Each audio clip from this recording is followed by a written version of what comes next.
Hello friends, स्वागत है आपका हमारे चैनल झारखंड स्टडी 99 पर। फ्रेंड्स, आज की इस वीडियो में हम लोग कवर करेंगे हार्डवेयर से संबंधित जो एमसीक्यू टेस्ट है उसको कवर करेंगे। तो फ्रेंड्स, इस पर कुल मिलाकर 80 एमसीक्यू टेस्ट होंगे, लगभग 80 के करीब। और ये सारे जो फ्रेंड्स सवाल है इंपॉर्टेंट और सेलेक्टेड है। तो फ्रेंड्स, आप वीडियो के अंत तक बने रहिएगा। तो चलिए शुरू करते हैं आज इस क्लास को। हमारा पहला सवाल है, और ये जो सवाल है फ्रेंड्स सारे तो कंप्यूटर के जो हार्डवेयर से संबंधित है वो सवाल आपको देखने को मिलेंगे। तो ये एमसीक्यू टेस्ट है, तो आपको टेस्ट के अंत तक बने रहना है और कितने सवाल सही हुए हैं आपको कमेंट में बताना है। तो हमारा आज का पहला सवाल है कि हार्डवेयर के अंतर्गत आती है, हार्डवेयर के अंतर्गत क्या आती है? वे सभी डिवाइस हैं जिनका प्रयोग कंप्यूटर में डाटा इनपुट करने के लिए किया जाता है। विकल्प बी पर दिया हुआ है निर्देशों का समूह जो कंप्यूटर को रन करते हैं। विकल्प 3 पर है कंप्यूटर और इससे जुड़े सभी डिवाइस हैं जिनका प्रयोग डाटा इनपुट और आउटपुट के लिए किया जाता है। या 4 पर दिया हुआ है सीपीयू, मेमोरी तथा स्टोरेज से जुड़ी सभी डिवाइस हैं जो प्रोसेसिंग इंफॉर्मेशन में शामिल होती है। तो इसका आंसर हो जाएगा विकल्प 3, कंप्यूटर और इससे जुड़ी सभी डिवाइसें जिनका प्रयोग डाटा इनपुट और आउटपुट के लिए किया जाता है वह हार्डवेयर के अंतर्गत आती है। दूसरा सवाल है हमारा, डैश डिवाइस एक हार्डवेयर उपकरण है। यानी ये जो 5 ऑप्शन दिए हुए हैं, 5 ऑप्शन में से कौन है जो डिवाइस, एक प्रकार का जो डिवाइस है वह हार्डवेयर उपकरण है जिसके द्वारा किसी कंप्यूटर में डाटा तथा सूचनाएं प्रविष्ट कराई जाती है। तो इनपुट, उसे इनपुट डिवाइस कहेंगे। इनपुट डिवाइस एक हार्डवेयर उपकरण है जिसके द्वारा किसी कंप्यूटर में डाटा तथा सूचनाएं प्रविष्ट कराई जाती है। अगला सवाल है, डैश डिवाइस मनुष्य द्वारा समझे जाने वाले डाटा और प्रोग्रामों को ऐसे रूप में बदल देती है जिसे कंप्यूटर प्रोसेस कर सकता है। यानी फ्रेंड्स, आपको खाली स्थान से संबंधित रहेंगे और आपको खाली स्थान पर उस सवाल को रखना है, यानी विकल्प में जो सही आंसर होगा उसे रखना है। तो इसका आंसर हो जाएगा इनपुट डिवाइस। इनपुट डिवाइस मनुष्य द्वारा समझे जाने वाले डाटा और प्रोग्रामों को ऐसे रूप में बदल देती है जिसे कंप्यूटर प्रोसेस कर सकता है। कंप्यूटर सिस्टम में किसके माध्यम से टेक्स्ट और न्यूमेरिकल डाटा को प्रवेश करने की पद्धति सर्वाधिक सामान्य पद्धति है? तो कीबोर्ड। इसका आंसर हो जाएगा ऑप्शन नंबर 1, कीबोर्ड आंसर हो जाएगा। 5वां सवाल है हमारा, आमतौर पर उपलब्ध अधिकांश कंप्यूटरों का कीबोर्ड किसके नाम से लोकप्रिय है? तो इसका आंसर हो जाएगा ऑप्शन नंबर ए, QWERTY, क्वेर्टी। ये जो क्वेर्टी है ये हम लोग जो सामान्य कीबोर्ड में प्रयोग करते हैं तो QWERTY से प्रारंभ होता है, यानी ऑप्शन नंबर 1 राइट आंसर हो जाएगा। यह लोकप्रिय है QWERTY, क्वेर्टी। क्वेर्टी कीबोर्ड में कुल कुंजियाँ कितनी होती है? तो 104 होती है। आपको याद रखना है कि क्वेर्टी कीबोर्ड में कुल कुंजियों की संख्या कितनी होती है। तो इसका आंसर हो जाएगा 104 होती है। कई बार फ्रेंड्स आपको ये सवाल मिल सकता है कीबोर्ड में जो है कुंजियों की संख्या कितनी होती है, तो 101 भी देखने को मिलेंगे, तो आप ये भी याद रखिएगा। लेकिन क्वेर्टी में कीबोर्ड में कितनी कुंजियाँ होती है, तो 104 याद रखना है।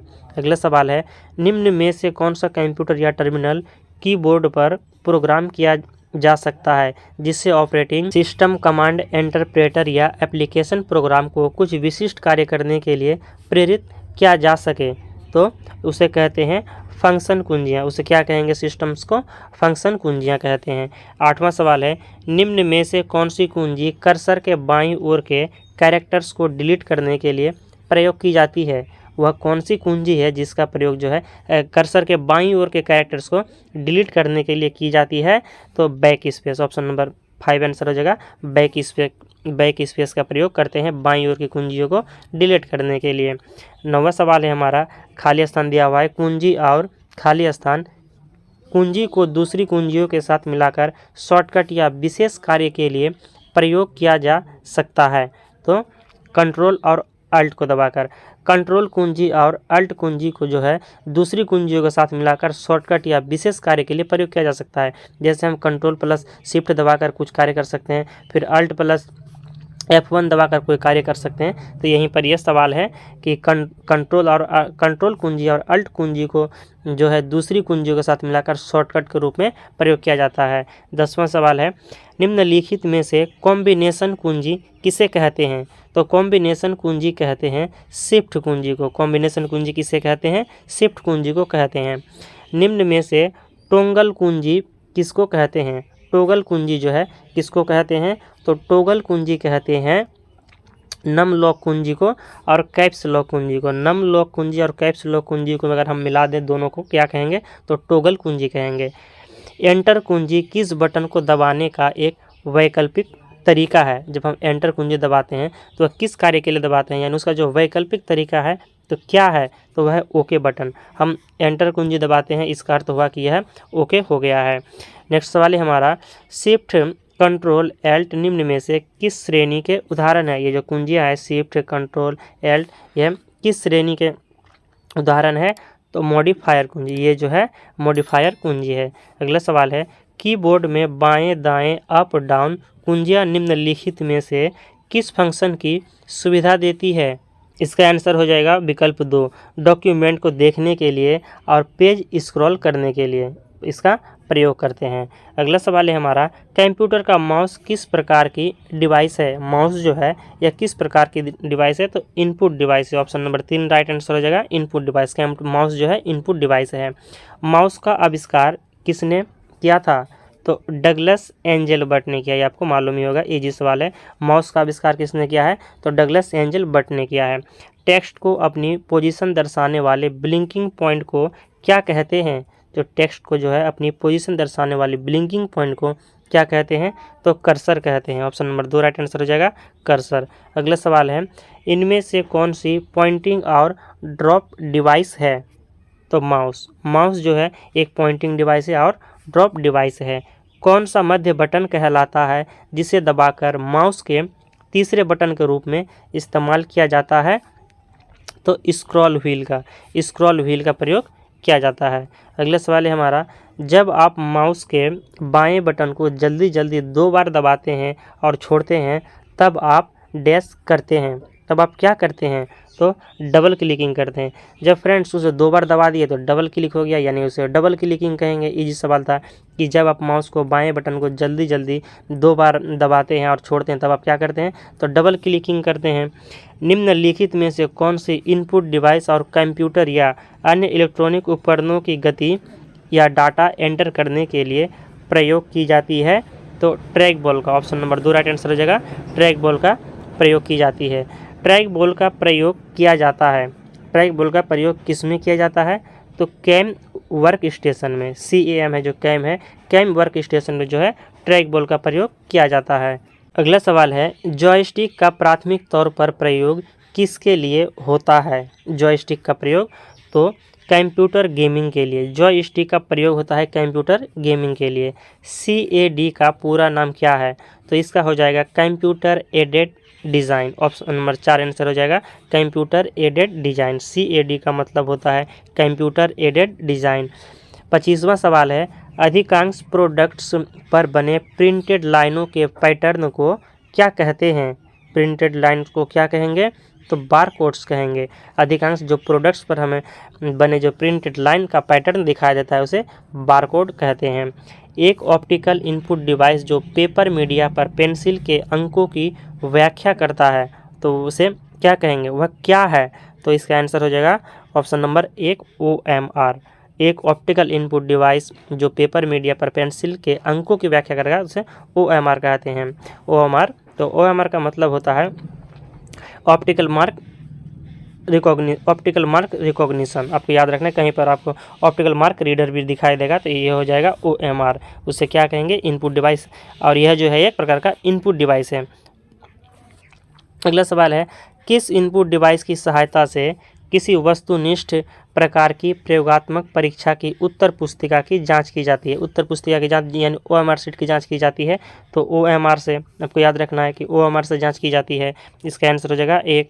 अगला सवाल है, OCR प्रकाश स्रोत की सहायता से कैरेक्टर्स की डैश को पहचानता है। किसको पहचानता है, तो शेप को पहचानता है। OCR प्रकाश स्रोत की सहायता से कैरेक्टर की शेप को पहचानता है। ऑप्टिकल कैरेक्टर रीडर, इसका हो जाएगा ऑप्टिकल कैरेक्टर रीडर, OCR का फुल फॉर्म, और OMR का हो गया ऑप्टिकल मार्क रीडर। नेक्स्ट सवाल है हमारा, MICR में C निम्न में से किसके लिए प्रयुक्त हुआ है, तो C का अर्थ हो जाएगा यहाँ पर character, magnetic ink character reader. MICR का फुल फॉर्म होता है friends magnetic ink character reader, यहाँ इसलिए C का हो गया कैरेक्टर।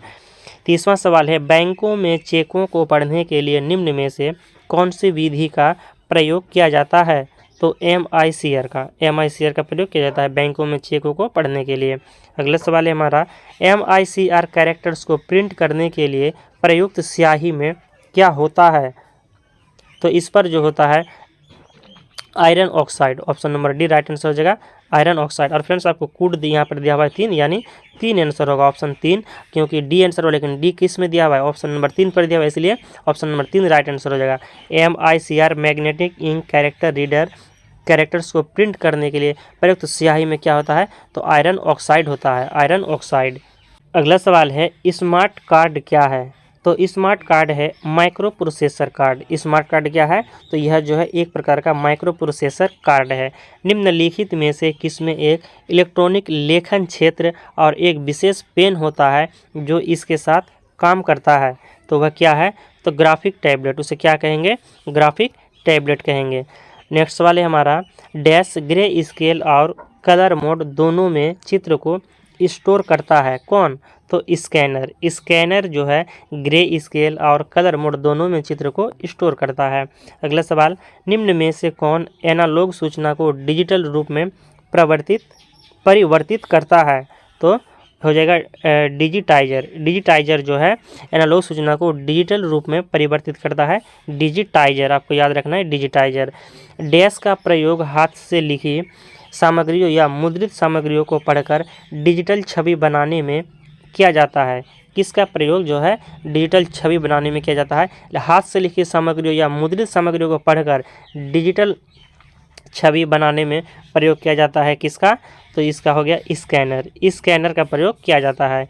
यह इमेज, ड्राइंग या फोटो को कैप्चर करने का एक माध्यम है ताकि उसे कंप्यूटर पर स्टोर किया जा सके। वह क्या है? तो वह हो जाएगा स्कैनर। उसे स्कैनर कहेंगे। इसमें कंप्यूटर का कौन सा अनिवार्य भाग जो है नहीं है? तो मॉनिटर है अनिवार्य भाग, रैम है, माउस है, जबकि स्कैनर जो है कंप्यूटर का अनिवार्य भाग नहीं है। तो आपको याद रखना है, स्कैनर जो है कंप्यूटर का अनिवार्य भाग नहीं है, लेकिन कंप्यूटर का अनिवार्य भाग क्या क्या है? तो मॉनिटर, रैम और माउस, ये सभी जो है कंप्यूटर का अनिवार्य भाग है। आवाज़ को डिजिटल रूप में परिवर्तित करने के लिए किसका प्रयोग किया जाता है? तो माइक्रोफोन का प्रयोग किया जाता है आवाज़ को डिजिटल रूप में परिवर्तित करने के लिए। अगला सवाल है, वीडियो कॉन्फ्रेंसिंग में कौन सी इनपुट डिवाइस का प्रयोग किया जाता है? तो वेबकैम का प्रयोग किया जाता है वीडियो कॉन्फ्रेंसिंग में, वेबकैम का। और यह जो क्या है, वेबकैम एक प्रकार का इनपुट डिवाइस है। आपको ये भी याद रखना है, वेबकैम क्या है? तो एक प्रकार का इनपुट डिवाइस है। सवाल है हमारा, आउटपुट डिवाइस का इस्तेमाल कर सकते हैं तो किस में? आउटपुट डिवाइस का इस्तेमाल किस में कर सकते हैं? तो डाटा देखने या प्रिंट करने में। कंप्यूटर मॉनिटर किस प्रकार की डिवाइस है? तो यह जो है आउटपुट डिवाइस है। कंप्यूटर मॉनिटर किस प्रकार की डिवाइस है? आउटपुट डिवाइस है। नेक्स्ट सवाल है हमारा, सॉफ्ट कॉपी किससे रिलेटेड है? जो सॉफ्ट कॉपी होते हैं वह किससे रिलेटेड है? तो इसका आंसर हो जाएगा ऑप्शन नंबर 4, स्क्रीन आउटपुट से। सॉफ्ट कॉपी स्क्रीन आउटपुट से रिलेटेड है। मॉनिटर की रिफ्रेश रेट डैश में मापी जाती है। मॉनिटर की जो रिफ्रेश रेट है वह किस में मापी जाती है? तो हर्ट्ज में मापी जाती है। स्क्रीन या मॉनिटर डिवाइस है। स्क्रीन या जो मॉनिटर है यह किस प्रकार का डिवाइस है? तो यह डिस्प्ले डिवाइस है। ऑप्शन नंबर 4 राइट आंसर हो जाएगा, डिस्प्ले डिवाइस है। आपको याद रखना है, स्क्रीन या मॉनिटर किस प्रकार का डिवाइस है? तो डिस्प्ले डिवाइस है। अगला सवाल है हमारा, डैश मॉनिटर अल्फा न्यूमरिक अक्षरों के साथ साथ ग्राफ्स या डायग्राम्स को भी प्रदर्शित कर सकते हैं? कौन? यहाँ पर खाली स्थान पर आपको डालना है। तो ऐसा कौन सी युक्ति है जिससे मॉनिटर अल्फा न्यूमरिक अक्षरों के साथ साथ ग्राफ्स एवं डायग्राम को भी प्रदर्शित कर सकते हैं? उसे क्या कहा जाएगा? तो इसका आंसर हो जाएगा option number 4, graphic display unit. Graphic display unit जो है मॉनिटर अल्फा न्यूमरिक अक्षरों के साथ साथ ग्राफ्स एवं डायग्राम्स को भी प्रदर्शित कर सकते हैं। नेक्स्ट सवाल है हमारा, कंप्यूटर स्क्रीन में एक इमेज की सबसे छोटी इकाई कौन सी है? तो उसे कहेंगे सबसे छोटी इकाई पिक्सल्स। उसे क्या कहेंगे, तो पिक्सल कहेंगे। कंप्यूटर स्क्रीन में एक इमेज की सबसे छोटी इकाई पिक्सल होती है, यानी कितना पिक्सल का यह इमेज है।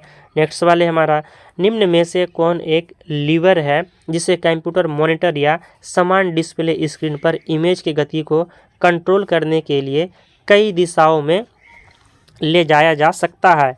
तो वह हो जाएगा विजुअल डिस्प्ले यूनिट। और विजुअल डिस्प्ले यूनिट को कहते हैं VDU, यानी VDU का जो पूरा नाम है वह है विजुअल डिस्प्ले यूनिट। आपको ये भी पॉइंट याद रखना है। नेक्स्ट वाले हमारा, निम्न में से कौन mobile phone touch panel sensing method से संबंधित नहीं है? तो इसका आंसर हो जाएगा फिंगर टच। फिंगर टच जो है या mobile phone touch panel sensing method से संबंधित नहीं है।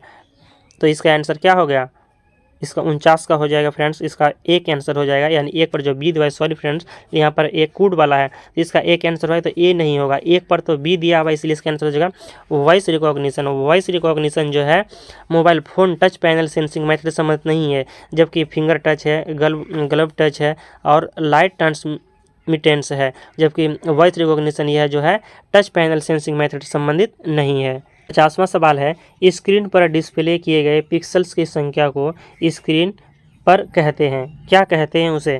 तो रिजोल्यूशन। स्क्रीन पर डिस्प्ले किए गए पिक्सल्स की संख्या को रिजोल्यूशंस कहते हैं। अगला सवाल है, अस्थायी आउटपुट प्राप्त करने हेतु किसका सर्वाधिक उपयोग होता है? तो प्रिंटर का। अस्थायी आउटपुट प्राप्त करने के लिए जो है इन प्रिंटर का सर्वाधिक उपयोग होता है। अगला सवाल है, DPI दर्शाता है, DPI जो है यह किसे दर्शाता है? तो डॉट प्रति इंच। DPI का मतलब होता है डॉट प्रति इंच, इसका फुल फॉर्म हो गया DPI का डॉट प्रति इंच। ये आपको याद रखना है, फुल फॉर्म जितने भी आपको सारे याद रखना है। DPI का मतलब हो गया डॉट प्रति इंच। नेक्स्ट सवाल है हमारा, इम्पैक्ट प्रिंटर में प्रिंटिंग के लिए प्रयोग होता है, किसका प्रयोग होता है? तो रिबन का। इम्पैक्ट प्रिंटर में प्रिंटर के लिए प्रयोग होता है रिबन का। डेस्क प्रिंटर एक समय में एक से अधिक कैरेक्टर प्रिंट नहीं कर सकता है। कौन सा प्रिंटर है जो एक समय में एक से अधिक कैरेक्टर को प्रिंट नहीं कर सकता है? तो dot matric printer. Dot matric printer जो है यह एक समय में एक से अधिक कैरेक्टर को प्रिंट नहीं कर सकता है। डॉट मैट्रिक्स प्रिंटर की स्पीड क्या होती है? ऊपर तो बड़े फ्रेंड्स की डॉट मैट्रिक्स प्रिंटर जो है एक समय में एक से अधिक प्रिंट नहीं कर सकता है। तो अब ये जो है डॉट मैट्रिक्स प्रिंटर की स्पीड क्या होती है, इसकी स्पीड क्या होती है? तो 30 से 200 अक्षर पर सेकंड, यानी 30 से 200 अक्षर पर सेकंड यह प्रिंट कर सकता है। ड्रम प्रिंटर एक प्रकार के प्रिंटर का एक उदाहरण है। ड्रम प्रिंटर जो है किस प्रकार के प्रिंटर का उदाहरण है? तो लाइन प्रिंटर। ड्रम प्रिंटर क्या है? लाइन प्रकार के प्रिंटर का एक उदाहरण, यानी हम ड्रम प्रिंटर को लाइन प्रिंटर के नाम से भी जानते हैं। अगला सवाल है हमारा, इलेक्ट्रोस्टैटिक केमिकल्स और इंकजेट टेक्नोलॉजी का प्रयोग किसमें होता है? तो नॉन इम्पैक्ट प्रिंटर में। नॉन इम्पैक्ट प्रिंटर में इलेक्ट्रोस्टैटिक केमिकल्स और इंकजेट टेक्नोलॉजी का प्रयोग होता है नॉन इम्पैक्ट प्रिंटर में। नेक्स्ट सवाल, निम्न में से कौन सा पेज प्रिंटर है? वह कौन सा है जो पेज प्रिंटर है? तो लेजर प्रिंटर। लेजर प्रिंटर जो है यह पेज प्रिंटर है। अगला सवाल, 3D प्रिंटर का आविष्कार किसने किया था? 3D प्रिंटर का आविष्कार किसने किया था? तो चक हल ने। चक हल जो है 3D प्रिंटर का आविष्कार किया है। वेरी वेरी इंपॉर्टेंट सवाल है, इस सवाल को आप नोट्स कीजिएगा। 3D प्रिंटर का आविष्कार किसने किया? तो चक हल ने किया है। 3D प्रिंटर का आविष्कार चक हल। अगला सवाल है, निम्नलिखित में से कौन सी एक आउटपुट डिवाइस है? तो प्लॉटर। प्लॉटर जो है यह एक प्रकार का आउटपुट डिवाइस है, जबकि माउस, स्कैनर, वेबकैम, कीबोर्ड ये सभी क्या है? इनपुट डिवाइस है। अगला सवाल हमारा, किसी सूचना को एक कंप्यूटर से पेपर पर चित्र के रूप में परिवर्तित करने के लिए किस आउटपुट डिवाइस का प्रयोग किया जाता है? तो प्लॉटर का। किसका प्रयोग करेंगे? प्लॉटर का प्रयोग करेंगे। अगला सवाल, स्पीकर को CPU में जोड़ने के लिए किस डिवाइस का प्रयोग करते हैं? तो साउंड कार्ड का। स्पीकर को CPU से जोड़ने के लिए किस डिवाइस का प्रयोग करेंगे? तो साउंड कार्ड का प्रयोग करेंगे, क्योंकि स्पीकर आ गया तो स्पीकर साउंड होगा, इसलिए साउंड कार्ड का। निम्नलिखित में से अस्थायी आउटपुट डिस्प्ले कौन सा है? अस्थायी आउटपुट डिस्प्ले कौन सा है? तो प्रोजेक्टर। प्रोजेक्टर जो है अस्थायी आउटपुट डिस्प्ले है। फैक्स मशीन निम्न में से किसका उदाहरण होता है? तो फैक्स मशीन जो है इनपुट और आउटपुट डिवाइस का उदाहरण है। फैक्स मशीन इनपुट आउटपुट दोनों प्रकार का उदाहरण है। पेरिफेरल इक्विपमेंट का एक उदाहरण है। पेरिफेरल इक्विपमेंट का एक उदाहरण है तो क्या है? तो प्रिंटर। प्रिंटर जो है पेरिफेरल इक्विपमेंट का एक उदाहरण है। अगला सवाल, निम्नलिखित में से कौन सा हार्डवेयर नहीं है? कौन है जो 4 ऑप्शन पे जो एक हार्डवेयर नहीं है? तो जावा। जावा जो है यह एक एप्लीकेशन सॉफ्टवेयर है, जबकि हार्डवेयर नहीं है। आपको याद रखना है जावा क्या है? एप्लीकेशन सॉफ्टवेयर है। 67वां सवाल है, CPU से कंप्यूटर के पेरिफेरल डिवाइसों को किसके द्वारा डाटा ट्रांसफ़र किया जाता है? तो IO पोर्ट्स के द्वारा। IO पोर्ट्स के द्वारा CPU से कंप्यूटर के पेरिफेरल डिवाइसों को डाटा ट्रांसफ़र किया जाता है। अगला सवाल, किस इनपुट आउटपुट पोर्ट को कम्युनिकेशन पोर्ट भी कहा जाता है? यानी कम्युनिकेशन पोर्ट भी किसे कहेंगे? और वह इनपुट आउटपुट पोर्ट है और वह कम्युनिकेशन पोर्ट भी कहा जाता है। किसे? तो इसका आंसर हो जाएगा option number 4 serial port. Serial port को जो है कम्युनिकेशन पोर्ट भी कहा जाता है। अगला सवाल है, पैरेलल पोर्ट अधिकतर किसके द्वारा प्रयोग किया जाता है? पैरेलल पोर्ट का जो है सर्वाधिक प्रयोग किया जाता है तो प्रिंटर में। पैरेलल पोर्ट अधिकतर किसके द्वारा प्रयोग किया जाता है? तो प्रिंटर के द्वारा प्रयोग किया जाता है। किस पोर्ट से एक समय में 8 बिट एक साथ ट्रांसमिट हो जाते हैं? वह कौन सा पोर्ट है जिसमें जो है एक समय में 8 बिट एक साथ ट्रांसमिट हो जाते हैं? तो पैरेलल पोर्ट। पैरेलल पोर्ट जो है एक समय में 8 बिट एक साथ ट्रांसमिट हो जाते हैं। नेक्स्ट सवाल है हमारा, USB का प्रयोग किसके लिए होता है? USB का मतलब होता है फ्रेंड्स यूनिवर्स सीरियल बस। यूनिवर्स सीरियल बस होता है। USB का फुल फॉर्म हो गया यूनिवर्स सीरियल बस। आपको ये भी याद रखना है, फुल फॉर्म एग्जाम पर पूछा जाता है कि USB का फुल फॉर्म क्या हो गया? यूनिवर्सल सीरियल बस। आपको याद रखना है। लेकिन सवाल यहाँ पर पूछा है कि USB का प्रयोग किस लिए होता है? तो पोर्ट टाइप के लिए USB का प्रयोग करते हैं। नेक्स्ट सवाल है हमारा, निम्नलिखित में से कौन से USB के गुण हैं? USB का क्या गुण है? तो प्लेटफार्म इंडिपेंडेंट। USB जो है प्लेटफार्म इंडिपेंडेंट है। नेक्स्ट सवाल है हमारा, कंप्यूटर को बंद किए बिना ही डिवाइसों को हटाना या विस्थापित करना क्या कहलाता है? तो प्लग एंड प्ले कहलाता है।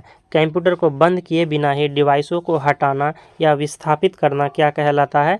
तो प्लग एंड प्ले कहलाता है। अगला सवाल है, हार्ड डिस्क ड्राइव और नई DVD ड्राइव को जोड़ने के लिए कौन सी डिवाइस का प्रयोग करते हैं?